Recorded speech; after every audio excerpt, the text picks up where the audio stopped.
tomorrow. So what will it take to increase the odds for progress in nuclear talks with Iran? For some perspective, we turn to Reza Marashi. He's research director of the National Iranian American Council.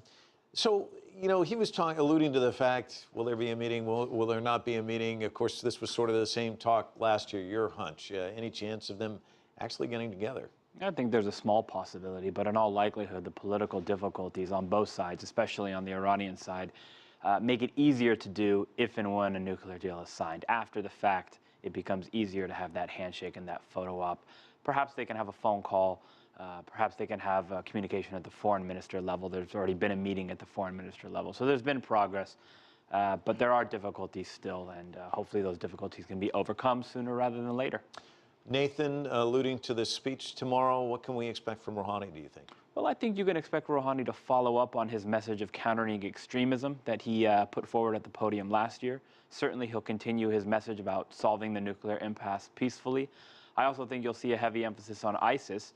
And on the one hand, he'll talk about the need for all parties involved to solve it, but he'll also try to take a jab or two at the United States, Saudi Arabia, countries like that, who the Iranians say helped make this problem get worse before they actually took steps to help it get better.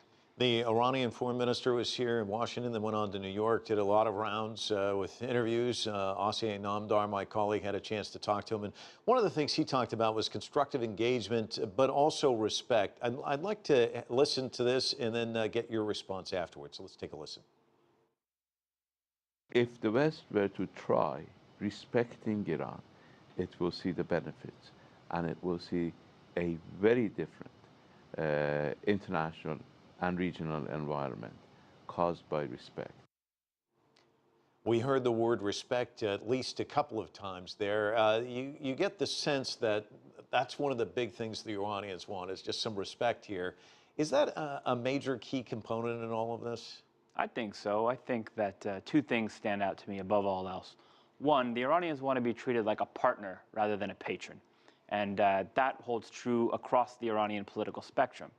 Where the differences in Iran's political spectrum really stand out is, consider the predecessor to Foreign Minister Zarif or the predecessor to President Rouhani and what they said when they went to the UN. And then juxtapose what we're hearing now about respect and constructive engagement. So there's a very unique opportunity here to take advantage of the flexibility that we're hearing from the Iranians. Certainly that doesn't mean it's easy, but we have a chance and we should seize it. There's an opening there. How influential can China and Russia be in all of this? Well, China and Russia are at the negotiating table as we try to solve the nuclear impasse. And, they're both UN Security Council permanent members, so they have a veto. And precisely because they have that veto, their interests are going to have to be taken into account, not just by the United States and other European countries, but also by the Iranians as well. So it's kind of like the old saying goes, a lot of cooks in the kitchen, nobody has a spoon. It makes it increasingly difficult to reach a solution with so many people at the table. But I give all parties involved, including China and Russia, credit because they've taken these negotiations very seriously. Can a deal get done?